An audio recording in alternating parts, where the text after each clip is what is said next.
ہمارے چینل میں خوش آمدید۔ شروع کرتے ہیں آج کی کہانی۔ شیبا سے میری گاڑی چھینتی تھی۔ اچانک سنا کہ اس کے والد کو بزنس میں نقصان ہو گیا ہے۔ اپنی سہیلی کی پریشانی سے میں بھی پریشان ہو گئی۔ وہ ہمارے پڑوسی تھے۔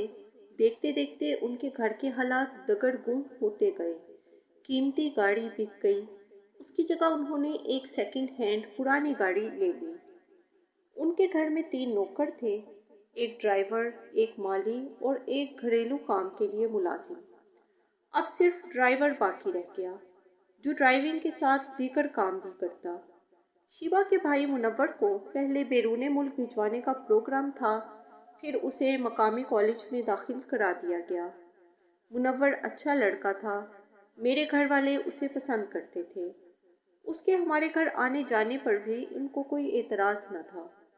میں انگریزی میں کمزور تھی، شیبا کا بھی کچھ ایسا ہی حال تھا۔ وہ اپنے بھائی سے انگلش کے مضمون میں مدد لیتی تو میں بھی اس کے ساتھ پڑھ لیا کرتی۔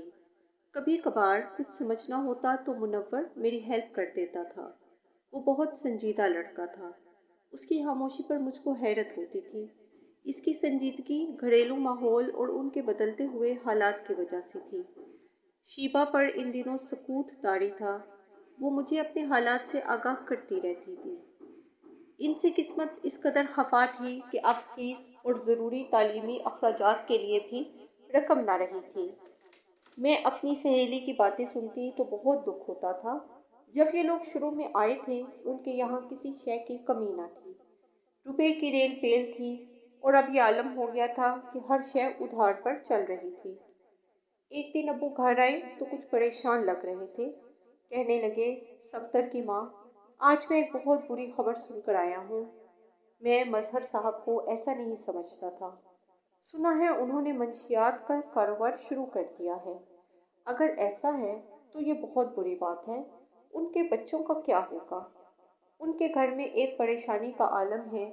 اس پریشانی کے عالم میں کسی پست حوصلہ آدمی کی طرح مظہر نے بھی منشیات میں پناہ ڈھونڈ لی ہے۔ شروع میں کسی کو اس بات کا یقین نہ آیا، لیکن یہ ایک حقیقت تھی۔ انکل واقعی ہیروئن بیچنے لگے تھے۔ جب شیبا کی ماں کو پتہ چلا، اس نے خاوند کو منع کرنا چاہا، مگر مرد خود مختار اور اپنی مرضی کے مالک ہوتے ہیں۔ بیچاری عورت کی کب سنی جاتی ہے۔ شیبا کے دونوں ماموں آئے۔ انہوں نے بھی انکل مظہر کو اس امر سے باز رکھنے کی کوشش کی۔ انہوں نے کہا، اگر آپ چاہیں تو سرمایہ ہم آپ کو دلوا دیتے ہیں، لیکن خدا را آپ کسی غلط کام میں نہ پڑیں۔ جب ایک بار کوئی اس دلدل میں اتر جاتا ہے تو پھر وہ کب باہر آ سکتا ہے؟ یہی انکل کا معاملہ تھا۔ وہ دلدل میں اتر چکے تھے، لہٰذا انہوں نے اپنے سالوں کو یہ جواب دیا کہ میری مدد کرنا تھی تو اس وقت کرتے جب میرے بچوں کے لیے روٹی دال کے لالے پڑ گئے تھے، تب کیوں نہیں خبر لی؟ اب جب میں نے نئے بزنس میں قدم رکھ دیا ہے اور روپیہ بھی آنے لگا ہے تو آپ کو میری بھلائی سوچ رہی ہے۔ اب میں آپ کا احسان لینے سے مر جانا بہتر سمجھوں گا۔ یہ ٹکا سا جواب سن کر وہ لوگ مایوس ہو کر چلے گئے، لیکن اس کے بعد مظہر صاحب نے بیوی کی پٹائی کر ڈالی اور اسے یہ سبق اچھی طرح سے سکھا دیا کہ آئندہ اس کے رشتہ داروں نے ان کے کاروباری معاملات میں مداخلت کی تو تم کو طلاق دے دوں گا۔ میں سونے کا کاروبار کروں یا مٹی کا، اس بات سے تمہارے بھائیوں کا کوئی لینا دینا نہیں۔ وہ دن آخری ثابت ہوا۔ اس کے بعد شیبا کی ماں نے میکے میں اپنے گھر کے حالات بتانے سے توبہ کر لی۔ اب ان کے گھر کے مالی حالات پھر سے سدھرنے لگے، بینک بیلنس بڑھنے لگا، گھر کا خرچہ پہلے کی طرح کھلا چلنے لگا۔ تاہم اکثر اوقات ان کے گھر میں بے سکونی اور کشیدگی بھی محسوس ہوتی تھی۔ جب لوگ منور سے کہتے کہ تمہارا باپ ہیروئن کا دھندا کرتا ہے، ان کو روکو، تو وہ اپنے والد سے کہتا، ابو جان، آپ جو کام کر رہے ہیں اس سے باز آ جائیے، ورنہ کسی دن عزت مٹی میں مل جائے گی، اور لوگ ہم سے کلام کرنا پسند نہ کریں گے۔ باپ بیٹے کے منہ سے ایسے بڑے بول سن کر خفگی محسوس کرتا اور منور کو احمق کا بچہ کہہ کر دھتکار دیتا۔ منور باپ کا غصہ دیکھ کر سہم جاتا اور مظہر انکل کی بیوی بھی ان سے ہمہ وقت ڈری سہمی رہنے لگی۔ एक दिन पुलिस का छापा पड़ा और वो अंकल मजहर को पकड़ कर ले गए। घर की भी तलाशी ली गई, लेकिन घर से कुछ भी बरामद न हुआ। लेकिन इस वाक़े से गहराने की इज्जत व आबरू मिट्टी में मिल गई और मंशियात के कारोबार के लेबल ने उन लोगों की सारी खुशियां निगल लीं। बाप जेल में था। इस दौरान तमाम बोझ मुनव्वर के कंधों पर आ पड़ा। इस बेचारे का तालीमी कैरियर दांव पर लग गया। इधर घर के अखराजात पूरा करने के लिए उसने ट्यूशन पढ़ानी शुरू कर दी। अब मैं भी उससे ट्यूशन पढ़ने लगी और ट्यूशन फीस भी देने लगी, क्योंकि मेरे वालिदैन का ख्याल था कि इस तरह हम उनकी मदद कर सकते हैं। मैं एक लाउबाली लड़की थी, जिसका एहसास की दुनिया में डूब जाना मुमकिन बात न थी। मगर इस दुनिया में रहने वाला कोई भी इंसान जज्बात और एहसासात के वार से नहीं बच सकता। मैं इन दिनों मुनव्वर की मुश्किलात से बेगाना न रह सकती थी। अगरचे मैंने अपने दिल में उठने वाली हर आवाज़ को दबा दिया, लेकिन हमदर्दी के जज्बात को ना दबा सकी। मुझे मुनव्वर की हालत देखकर दुख होता था और मैं शिबा के उदास रहने पर भी पैरों फूलती थी। मुनव्वर बेचारा नौ उम्र लड़का अपनी तालीम जारी रखे हुए था। वो ट्यूशन पढ़ाने के साथ साथ अपने वालिद से मुलाकात करने बाकायदगी से जेल भी जाता था। ऊपर से रोज़ाना लोगों की तंजिया और कड़वी कसैली बातें सुनता और उनकी तीखी नज़रों के वार भी सहता था। उसको कितने काम थे। इतनी सी उम्र में कुदरत ने इस पर बेपनाह जिम्मेदारियां डाल दी थी। मैं ज़्यादा दिन तक मुनव्वर की सवाली निगाहों से लाताल्लुक न रह सकी। उसके अंदर छुपे हर जज्बे को समझने लगी। अब मैं जिस कदर उसके बारे में सोचती, मेरी बेचैनी में इजाफा होता जाता था। इस बेचैनी से बचने के लिए मैंने मुनव्वर से मिलने से गुरेज किया। पढ़ने बैठती तो किताबों और पढ़ाई से लाताल्लुक सी हो जाती थी। ये शायद इस बात का छुपा हुआ एतराफ़ था कि मुझे मुनव्वर की परेशानियों पर दुख रहने लगा था। उसका दुख मुझे अपना दर्द महसूस होता था। मैं उसकी मदद ना कर सकती थी, इसलिए कुढ़ती थी। शिबा मेरी दोस्त थी, मुझे अजीज़ थी। वो अपने अब्बू को याद करके रोती थी और अपने घर की परेशानियों का हाल बताकर दिल का बोझ हल्का करती थी, ताकि मैं उसकी गमगुसारी कर सकती, उसका दुख भी बांट सकती। पेपर्स हो गए, छुट्टियां हो गई। अब्बू ने गांव जाने की तजवीज़ रखी। मेरा दिल खुश होने के बजाय उदास सा हो गया। अम्मी ने पूछा, तुम अपनी फुफ्फू और चचा के यहाँ जाने से खुश नहीं हो? पहले तो तुम ही इसरार किया करती थी कि गांव ज़रूर जाना है। अब क्या हो गया है? मैं चली जाऊंगी तो शिवा बहुत उदास हो जाएगी। अम्मी जान, पहले ही वो अपने वालिद के लिए परेशान रहती है। उनके घर के हालात देखे, एक मैं ही हूँ जो उसे ढारस देती हूँ। मेरे जाने से तो वो रो रो कर मर जाएगी। ये तो कोई मसला नहीं है। मैं इसकी माँ से बात करती हूँ, हम इसको भी साथ लिए जाते हैं, उसका जी बहल जाएगा। माँ ने शिबा की अम्मी से बात की, उन्होंने इजाज़त दे दी। इस बात से मैं इतनी खुश हुई कि क्या बताऊँ। मैंने जल्दी से तैयारी बांधी। मुझे शिबा के साथ रहने की आदत सी हो गई थी। खुशी खुशी हम गांव पहुँचे। शिबा भी माहौल तब्दील होने के बायस कुछ देर को अपने दुख भूल कर मुस्कुराने लगी। गांव में पहला दिन बहुत पुरजोश और खुशियों से भरा गुजरा। सभी मिलने आ रहे थे। अचानक फिर अगले दिन मुझ पर उदासी का दौरा पड़ गया, जैसे मेरी ज़ात का कोई हिस्सा गुम हो गया हो। मैं अपनी इस कैफियत की वजह नहीं जान सकी, लेकिन शाम तक उदासी गहरी होती गई, जैसे मेरे दिल की बोटियां कोई होनहार परिंदा नोच रहा हो। इतने बड़े बड़े घर में भी शिद्दत से तन्हाई महसूस कर रही थी। जाने क्यों? मैंने अपनी इस कैफियत का जिक्र शिबा से किया कि मेरा दिल नहीं लग रहा। जाने किस बात की कमी है। तब इसने मुझे मानी हेज नज़रों से देखा और बोली, कहीं मुनव्वर भाई की परेशानी तो नहीं? मैंने कहा, नहीं तो। तभी वो खामोश हो गई। मेरी फुप्पो का बेटा नदीम बहुत हंसमुख था। इसकी मेरे साथ खूब बनती थी। शिबा साथ बैठी होती तो नदीम बात मुझसे करता, लेकिन उसका मरकज़े गुफ्तगू शिबा होती थी। मैं समझती थी, लेकिन अपनी सहेली के एहतराम में चुप रहती थी। अलबत्ता अकेले में अपने कज़न के कान ज़रूर खींचती कि तुम किस वजह से मेरी सहेली को मरऊब करने की कोशिश करते हो। एक दिन नदीम ने हाथ बांध कर कहा, मेरी प्यारी कज़न, मैं तुम्हारी दोस्त से शादी करना चाहता हूँ। तुम मेरी चाहत की सफ़ीर बन जाओ। अपनी सहेली की मर्ज़ी मालूम करो और उसकी वालिदा से बात करो, नहीं तो अपनी अम्मी से कहो कि इस रिश्ते में मेरी मदद करें। तुम खुद कह दो, पागल लड़की। अगर खुद कह सकता तो तुम्हारी मिन्नत क्यों करता। मुझे मोमानी जान से लिहाज आता है। मेरे दिल की बात तुम उन तक पहुंचाओगी। क्या तुम संजीदा हो नदीम? हाँ भाई, क्या इतना बड़ा इंजीनियर तुमसे झूठ बोलेगा, वो भी ऐसे अहम मामले में?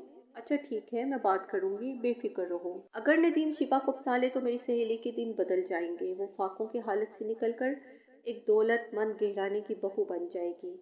खुशियाँ इसका मुकद्दर बन सकती हैं।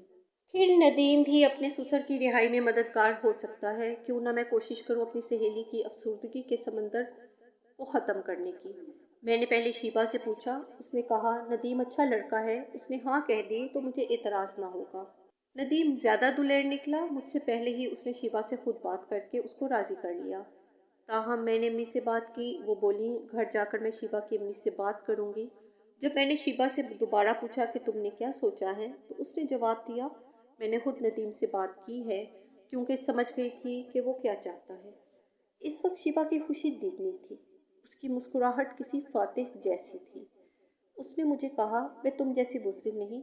आजकल अच्छे रिश्ते कहाँ मिलते हैं, और तुम्हारे नदीम भाई में कौन सी कमी है। यकीनन जब मेरी माँ को पता चलेगा कि उसकी बेटी ने अच्छे घराने के लड़के का इंतखाब किया है, उनको अपने कंधों का बोझ हल्का महसूस होगा। हम कुछ दिन गांव रहने के बाद शहर वापस आ गए। स्टेशन पर हमें लेने मुनव्वर आया था। मुझे देखकर उसने सर को झुका लिया। बेहद कमज़ोर और थका थका लग रहा था, जैसे बरसों के रत जगह भुगत चुका हो। हम दोनों संजीदा और कमगो थे।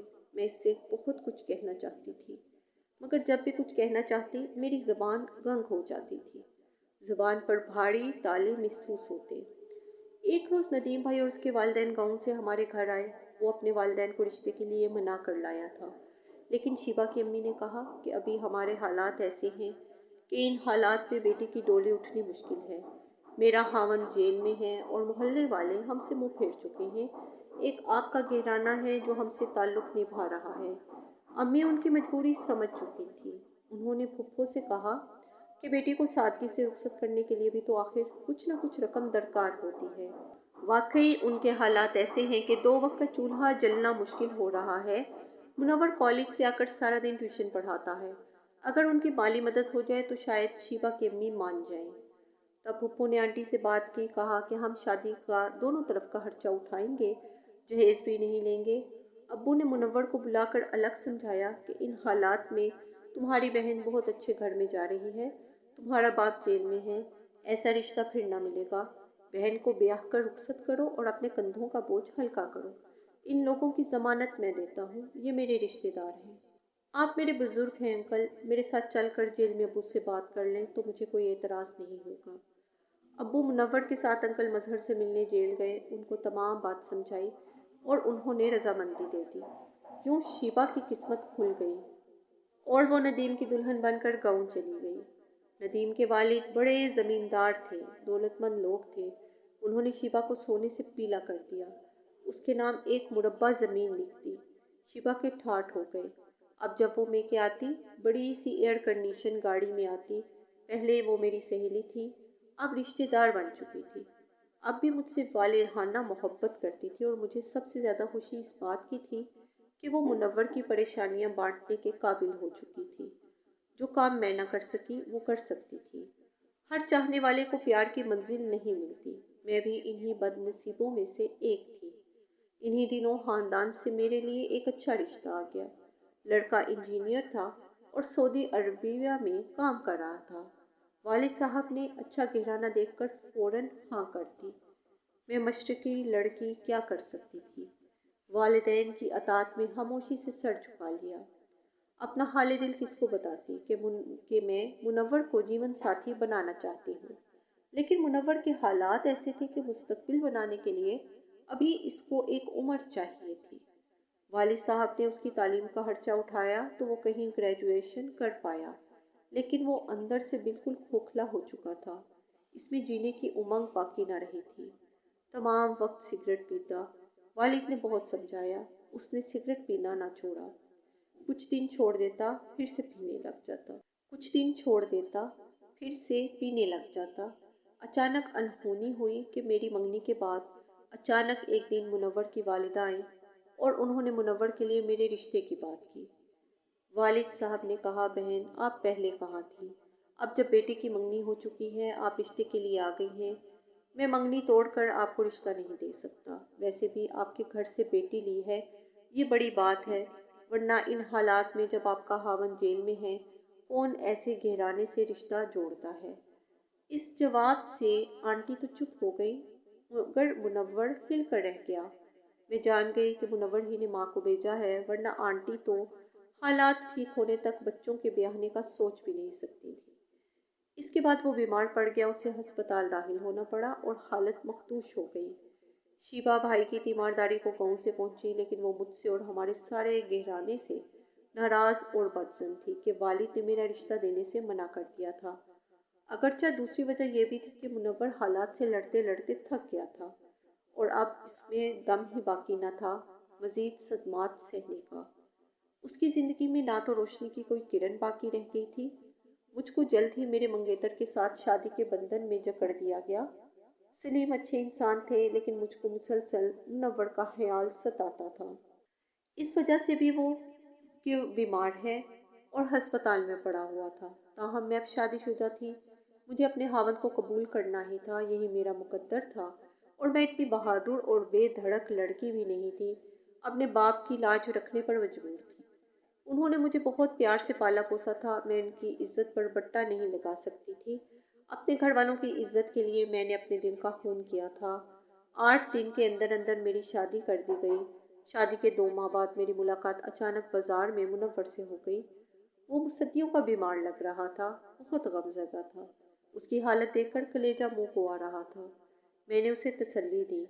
میں سوچ رہی تھی کہ میں نے تو کبھی اس شخص سے محبت کی بات نہیں کی تھی اور نہ کبھی اس نے اظہار کیا تھا، پھر یہ کیسا درد کا رشتہ ہمارے دلوں میں ایک دوسرے کے لیے موجود اور چھپا رہا۔ جو کچھ بھی تھا وہ ہمارے دلوں میں تھا۔ وہ مجھ کو نہ پا کر دکھی تھا اور میں گھر بسا کر بھی سکھی نہ تھی۔ وہ مجھ سے دوبارہ ملنے کا وعدہ چاہتا تھا۔ میں نے اسے سمجھایا کہ اب ہمارا ملنا اذیت کو بڑھا دے گا، اس لیے اب ہمارے راستے جدا ہی رہیں تو اس میں عافیت ہے۔ وہ رو رہا تھا اور میں اسے روتا چھوڑ کر چلی آئی۔ گھر آ کر میں نے سلیم سے کہا کہ مجھے پاکستان میں نہیں رہنا، وہ مجھے سعودی عرب لے آئے۔ یوں میں اپنے شہر سے اتنی دور آ گئی کہ جہاں میرے قدموں کے بہک جانے کا امکان ہی نہ رہا۔ خدا کا شکر کہ میں ثابت قدم رہی اور میں نے اپنا گھر، اپنے بچے تباہی سے بچا لیے۔ البتہ افسوس ہوا جب سنا کہ انکل مظہر جیل میں چل بسے۔ اس کے بعد منور بھی نہ سنبھل سکا اور ایک دن محنت مزدوری کرتے کرتے ایک زیر تعمیر عمارت سے گر کر دم توڑ گیا۔ آپ کو ہماری کہانیاں پسند آئیں تو سبسکرائب کرنا مت بھولیے گا۔ چینل کو سبسکرائب کیجیے اور لائک کیجیے اور اپنی قیمتی رائے کا اظہار کمنٹس میں ضرور کیجیے۔ شکریہ۔